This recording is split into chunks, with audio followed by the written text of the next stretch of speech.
What is up, guys? In today's video, I'm going to be talking about the changes that were made in the recent South Park update and why I think Fortnite Zero Build needs mobility items. Let me know down in the comments below what you think. This has been a pretty hot topic within the community recently. I don't normally make kind of opinionated videos like this, but with how people have been talking about this, I really wanted to just lay out my thoughts. The design director for Battle Royale also made a post kind of explaining this and the backlash that Nick A30 was getting. So we'll talk about that at the end of the video as well. So with the South Park update, Fortnite vaulted the Forsaken Bow Blade and the shockwave grenades, which were the main fighting mobility items in the loot pool. And the update also added the throwable launch pad and the crash pad juniors, and we'll get to those crash pads later on. And the wingsuit was remaining in the loot pool. And I see so much kind of confusion when it comes to people discussing these changes online, because you have one group of players saying they completely removed mobility from the game. And what those people mean is the fighting mobility items.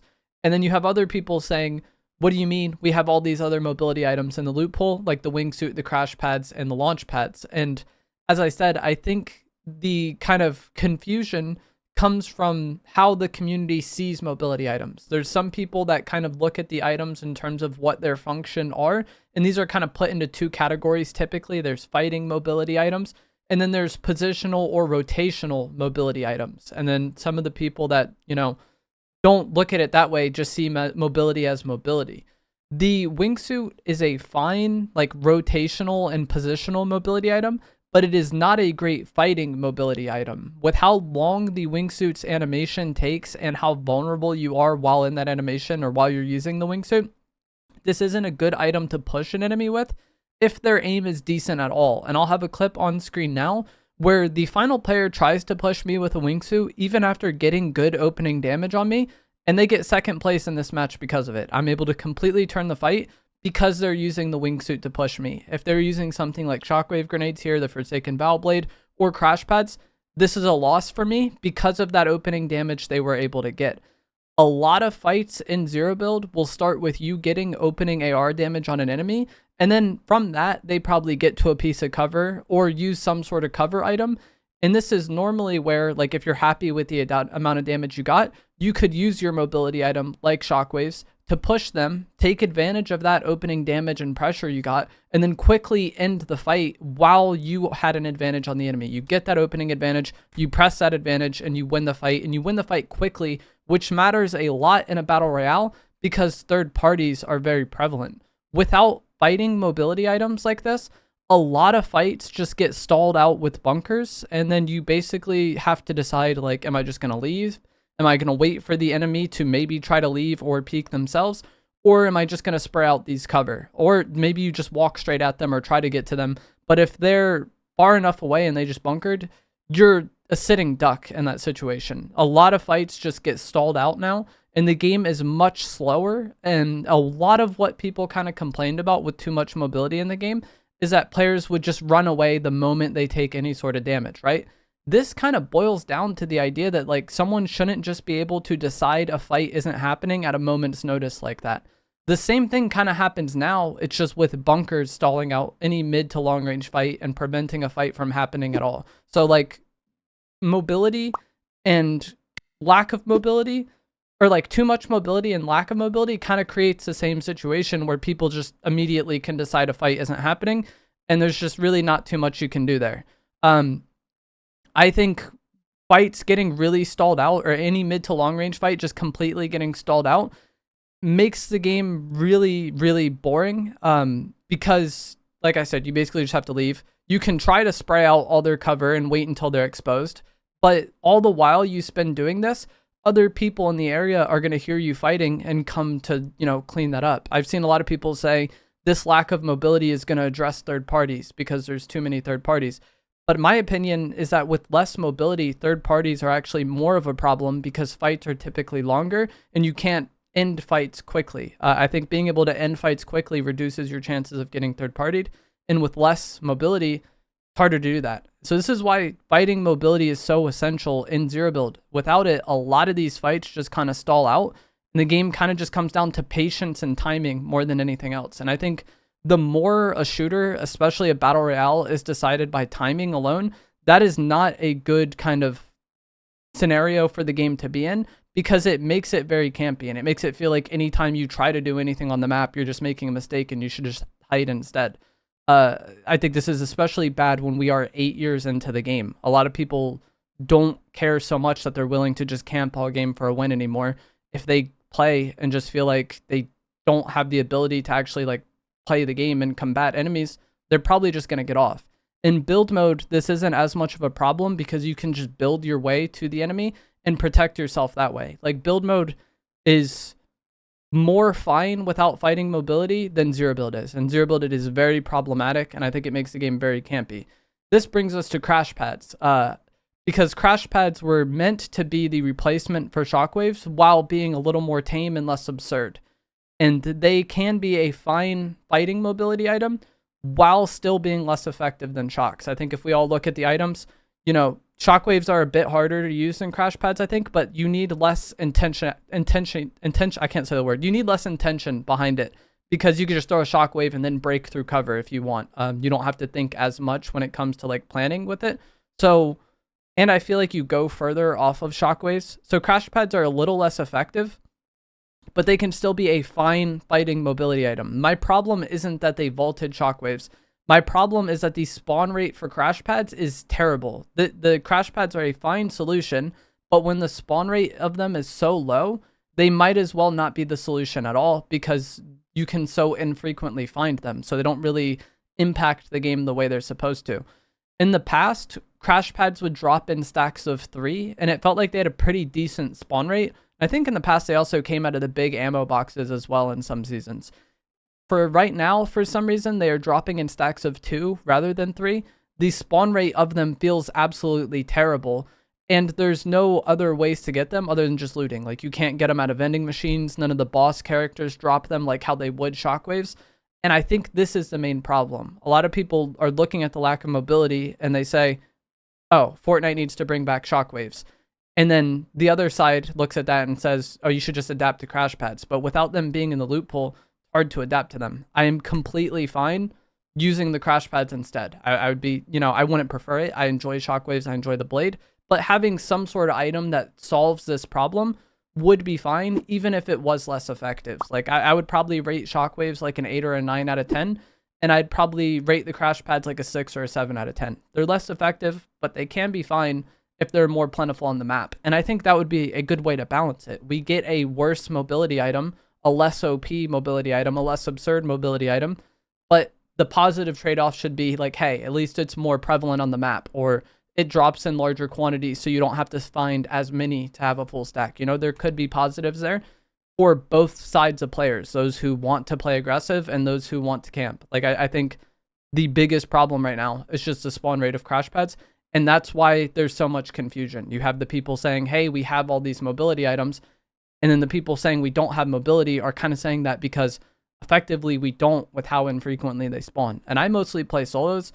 I'd imagine this is significantly more of a problem in squads because you can loot an entire POI and oftentimes come away with no mobility at all. So my biggest complaint, or if I could change anything, would just be the spawn rate of crash pads. I hope if anybody from Epic is watching this video, that is at least considered, because I think it would make the game flow a lot better while also not having, you know, that super busted get out of jail free card that some people viewed shockwaves as.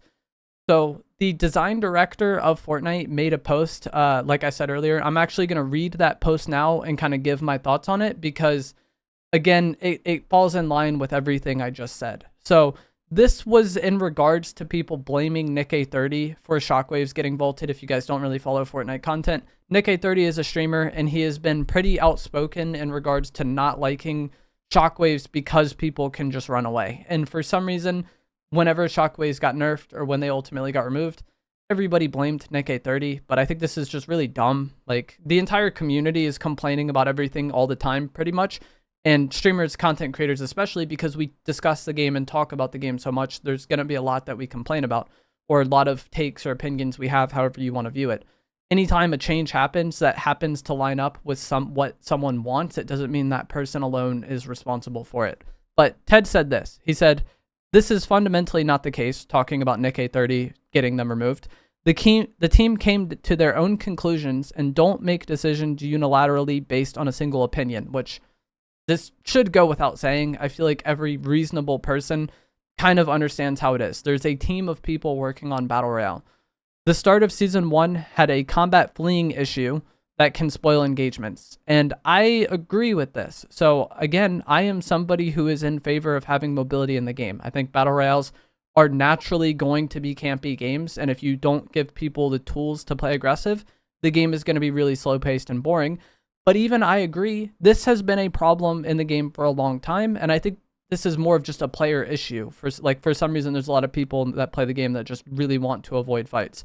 The team felt this needed a meta change, and I support intentional experimentation. Again, I like having mobility, but I'm also open-minded to having the less effective mobility item in the game, crash pads, if it spawns. The spawn rate is the problem.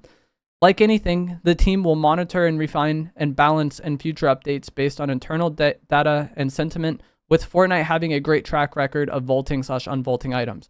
Hopefully that data shows that the spawn rate of crash pads is incredibly low.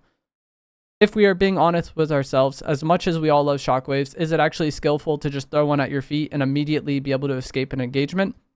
I would say yes and no, because I'm sure a lot of you who are watching this video, you probably had to take time to learn shockwaves. You can use shockwaves wrong and just completely ruin your game. There is less planning in the sense that you can break through obstacles and all that stuff. So like you can just throw it down and be out of there. You can panic run with it. But you can kind of do the same with crash pads. I would argue that crash pads are actually easier to use because you can activate them just by hitting your jump button twice. Whereas shockwaves, your path needs to be less intentional, but how you throw it needs to be more intentional, if that makes any sense. But with crash pads, you could just double jump and you're out of there. I think the average player will find crash pads to be easier, but like I said, I'm chill with it. I'd love to read respectful opinions on this, for or against. Is it skill? Is it a crutch? Is the item a necessity? Are there other ways to rotate that are underutilized? And this is kind of the thing that, I wouldn't say frustrated me, but this was one of the things that made me think that Epic wasn't really thinking about fighting mobility as much, because he specifically says like rotate. And I agree, the launch pad can be okay to rotate, the wingsuit can be okay to rotate, cars can be okay to rotate. Being more intentional with your timing on rotating and going on foot, but going earlier can also work. But when it comes down to fighting mobility items, that is what shockwaves were mainly for. And I think that is what's missing with the current spawn rate of crash pads. To conclude, we shouldn't tolerate targeting individual members of the community or the team. So keep this constructive dialogue going. Please be respectful. No one person changes Fortnite. It's always a team and a community effort. Thank you. And obviously that second part should go without saying.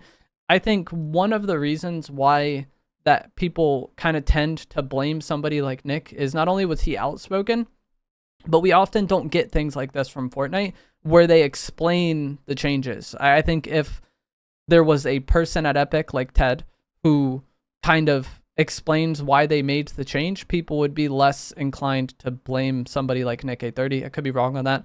Obviously, there is the Fortnite status account, but everything an account like that posts kind of just comes off as like not personal and not genuine, even though like him saying the same thing would just come off as more genuine since it's his words and not like incredibly generic language that like the Fortnite status account uses. I like, any amount of patch notes is good, but having somebody at Epic kind of discuss the game and talk about the game and be open to a dialogue is something that I think the game has been missing for a very long time. And part of like the personality of the game was kind of gone, especially once like Donald Mustard left. So in short, I'm okay with there being less mobility. I'm okay with adapting to a different item. I'm not okay with that item barely spawning in the loot pool at all and then making fights incredibly slow paced because of it. I also think there's potential, even though it wasn't said here, that one of the reasons why these changes were made because of the Stick of Truth update. If you guys don't know the Stick of Truth, when you activate it, it marks an area on the ground, and then that is where zone is going to end up. And so you can kind of control the zone with the stick, and this creates very chaotic in-game situations. But if everybody just had shockwaves, they would be shockwaving each other out of zone constantly, and those games would be really dumb. But also getting to that area probably wouldn't be as much of a struggle if we did have so much mobility. So I think reining mobility in for the Stick of Truth update does kind of make sense, but for the millionth time in this video, because I want to stress it so much because people seem to not understand, the spawn rate is the problem. But that is going to be it for this. Hopefully this video kind of explained to you why I think Zero Build needs mobility. It doesn't always necessarily need to be shockwaves. It can be crash pads. But right now, they're not spawning very much. Let me know what you guys think down in the comments below. If you enjoyed this, give it a like. Subscribe if you'd like to see more. And I will see you guys in the next one. Thanks for watching.